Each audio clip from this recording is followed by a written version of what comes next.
अपने जीवन का पहली बार थिएटर में आकर के यह मूवी देखी है और यह मूवी नहीं है, यथार्थ है, सच्चाई है। जिस प्रकार से अत्याचार मुसलमानों के साथ, जो हिंदुओं के साथ हुआ है, ब्राह्मणों के साथ हुआ है, वह आज हमको लग रहा है कि आने वाली पीढ़ी इस चीज़ को सोचना चाहिए कि कल यह हमारे साथ भी हो सकता है या भारत में हो सकता है। इसलिए हम अपने क्या बता सकते हैं, हम अपने लोगों को क्या शिक्षा दे सकते हैं। आज हिंदुओं को जागने के समय है और वहाँ के लोगों को, हिंदुओं को, कश्मीरी पंडितों को पुनः वहाँ पर बसाया जाए और जो वहाँ टेररिस्ट थे, जो वहाँ पर जिन्होंने अत्याचार किया, उनको तत्काल जेल में डालना चाहिए। ऐसी हम मांग करते हैं माननीय प्रधानमंत्री नरेंद्र मोदी जी से, क्योंकि यह बड़ा भयानक और दर्दनाक सीन था। रोए बगैर रहा नहीं जा सकता। कोई भी जो एक बार देख ले रहा, उसके नेत्रों से आंसू रुक नहीं रहा है। बड़ी भयानक बना हुआ और यह पिक्चर नहीं, यथार्थ सत्य दिखाया गया है। और मुझे लगता है आज हिंदुओं को जागने का समय आ गया है, नहीं तो हम अपने बच्चों को, आने वाली पीढ़ी को क्या जवाब देंगे। अगर क्योंकि जहाँ पर आज भी मेजॉरिटी मुसलमानों की है, चाहे कैराना हो, आज वहाँ पर भी भागने की स्थिति बनी हुई है। तो इसलिए मैं कहूँगा कि गवर्नमेंट को तुरंत उस पर करना चाहिए और जो हमारा इतिहास है, वास्तविक इतिहास है, उसको दिखाना चाहिए और उसको पढ़ाने में ले आना चाहिए और उनको कठोर सजा देने का कार्य करना चाहिए। गुरुजी, पिक्चर का कौन सीन जो आपको बहुत दर्दनाक लगा? देखिए, दर्दनाक तो उसमें बहुत 3-4 सीन है। एक तो झंडा वाला सीन है, दूसरा जब वो अपने पति के ही खून को और चावल के द्वारा उसको खिलाया जा रहा है, और लास्ट में जो सबको एक साथ खड़े होकर के 20-23 लोगों को मार दिया जाता है। ये बहुत सारे सीन उसमें बहुत जो भयानक हैं, बहुत दर्दनाक हैं। आज जितने भी महान संत लोग आकर के ये कश्मीर के ऊपर जो बना है दुख दर्द आया कि ये फिल्म को देख करके बड़ा दुख हुआ और कांग्रेस के राज में इसको छिपाया गया।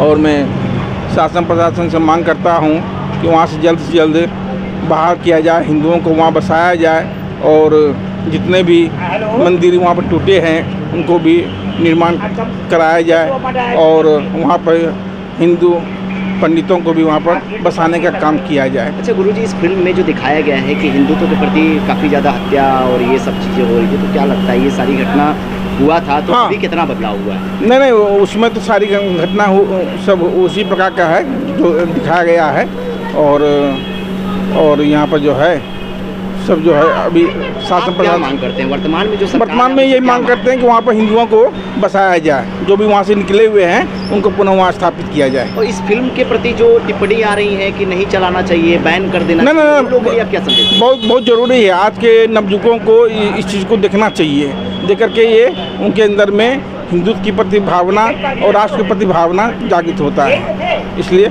देखना बहुत ज़रूरी है। तो आज देश भर में जो इस मूवी के लिए जो संदेश जा रहा है कि नहीं, इसको नहीं देखना चाहिए, बहुत सारे लोग इसको प्रमोट करने से मना कर रहे हो, देश का प्रधानमंत्री खुद सपोर्ट कर रहा है, तो आपको क्या लगता है जब देश का प्रधानमंत्री ऐसे सिनेमा और सिर्फ फिल्म को सपोर्ट करने लगे तो उसके लिए तो फिर एक जागरूकता जानी चाहिए ना भारत देश में? नहीं, जा रही है, सभी लोग हम देख रहे हैं और चलो वो बहुत देख करके अपने को वो हो रहे हैं कि बहुत अत्याचार हिंदुओं के प्रति हुआ है। तो भारत की जनता को आप क्या संदेश देना चाहते हैं? भारत की जनता की ये संदेश दे रहे हैं कि सभी लोग आकर के इस चीज़ को देख करके और अपने को उतारें और देखें इसको और अपनावें कि भाई देखो हमारे साथ में इतना अत्याचार पहले किया गया है। मैं इतना ही कहना चाहता हूँ कि बहुत बड़ी सच यह कांग्रेस की गवर्नमेंट, भारत सरकार ने इतने दिन से अंदरूनी मामला बना करके रोक पाल के रखा हुआ था, जो कभी समाज के सामने आने नहीं दिया। हिंदुस्तान में इस तरह की बात नहीं, ये घटना ही नहीं जानकारी देने दिया पब्लिक के बीच में कि ये इस प्रकार के यहाँ वहाँ पर क्या घटना घट रही है। आज एक बहुत बड़ा जिन्होंने यह फिल्म बनाया, फिल्म निर्माता, उनको साधुवाद देना चाहिए कि कम से कम यह सच पब्लिक के सामने, जनता, भारत वर्ष की जनता के सामने ये आ सका ये। और निश्चित रूप से वो लोग दरिंदे हैं और आतंकवादी टू सीटर हैं जो इंसानियत के नाम पर इंसानियत को खून करने का काम कश्मीर में किए हैं और जिन्हें कश्मीर जिन एकमात्र ऐसा स्थल है जो ऋषि महर्षियों का बनाया हुआ स्थल था, जहाँ एक बहुत strong mind power, super power ग्रहण करने का वह जगह था, स्थल था। उन जगहों को एक आतंक से चारों बगल व्याप्त कर दी गई और वहाँ पर 370 धारा लगाई गई। देश की आज़ादी के बावजूद भी अब आज भारत सरकार कहती है कि हम 370 की धारा हटा लिए हैं, तो निश्चित रूप से वहाँ पर एक ऐसा केंद्र बिंदु, पहले मान बिंदु, जो ज्ञान का मान बिंदु वहाँ बना हुआ था, वो मान बिंदु अब भी बनना चाहिए वहाँ पर। आर्टिकल 370 हटने के बाद हिंदुत्व तो वहाँ पे किस प्रकार से दिख रही है? नहीं, तब से तो कुछ जो ये हम छिटपुट घटनाएँ जो होती थी और जिस प्रकार से वहाँ पर बमबारियाँ होती थी वो सब तो कुछ कम हुआ, बिल्कुल कम हुआ। और इस तरह से कुछ न कुछ नई कार्य तो हो रही हैं, लेकिन अब इस पर जोर दे करके भारत सरकार के कार्य करने चाहिए। और जहाँ पर कि हमें एक मान बिंदु जो हमारा है कश्मीर, उस कश्मीर जो कश्मीर ही क्या, हम तो कहते हैं पाकिस्तान भी हिंदुस्तान है, वो हिंदुस्तान में आना चाहिए। पिक्चर को देख कर के तकलीफ़ ही होती है, क्योंकि जिस तरह से फिल्म में दर्शाया गया है कि कश्मीरी हिंदुओं का जो नरसाइड किया गया, नरसंहार किया गया, उनको रातों रात भगा दिया गया। मस्जिदों से ऐलान हुआ कि कश्मीरी पंडित अपने पत्नियों को, अपनी औरतों को छोड़ के चले जाएं हमारे लिए, और कश्मीरी लोगों को कत्ल कर दिया गया, बेटियों के साथ बलात्कार हुआ। और उस समय के जो आतंकवादी था यासीन मलिक, JKLF का जो चीफ था, फिर उसको मनमोहन सिंह जो हमारे देश के प्रधानमंत्री थे उसको बुला करके प्रधानमंत्री हाउस में मिल रहे हैं। फारूक अब्दुल्ला जो उस समय मुख्यमंत्री था वो उसके साथ उसका गठबंधन था।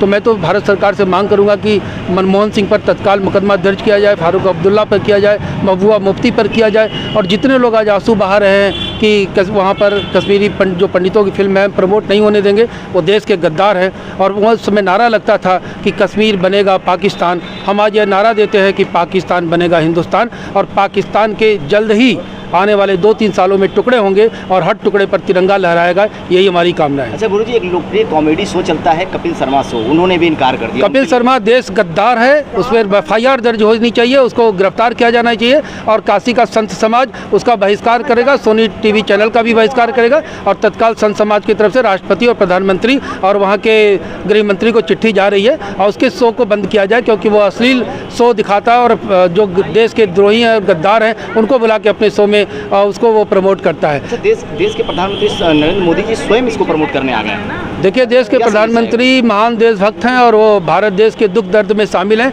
कश्मीरी पंडितों के दुख दर्द में शामिल हैं। तो जब भारत का नायक ही इसको प्रमोट कर रहा है तो कपिल शर्मा जैसे भाड़ों की कोई ज़रूरत नहीं है। गुरुजी ये बताइए, प्रधानमंत्री को ऐसा कहा जा रहा है कि ये 2024 का चुनाव जीतने के लिए एक ऐसी फिल्म को प्रमोट किया जा रहा है जो 2024 का चुनाव जिताएगी, इसके विषय में आप क्या कहना चाहेंगे? ये सोनिया गांधी और उसके वामपंथी जो मीडिया है, जवाहरलाल नेहरू यूनिवर्सिटी के जो तमाम टुच्चे टाइप के वामपंथी थिंकर्स हैं, वो इस तरह का नैरेटिव सेट कर रहे हैं। और प्रधानमंत्री को चुनाव जीतने के लिए किसी फिल्म की ज़रूरत नहीं है, प्रधानमंत्री खुद में सक्षम है, वो 4-5 बार खुद चुनाव जीत चुके हैं, उनको कोई फिल्म की ज़रूरत नहीं है। लेकिन जो सच्चाई और इतिहास दिखाया जाएगा उसको तो निश्चित तौर पर सारे लोग प्रमोट करेंगे, हमारे प्रधानमंत्री जी भी करेंगे और हम सारे लोग कर रहे हैं, संत समाज कर रहा है। और जब काशी का संत समाज जिस पर मुहर लगा दिया हो तो बाकी किसी की हैसियत नहीं है उस पर टीका टिप्पणी करने की और ना काटने की।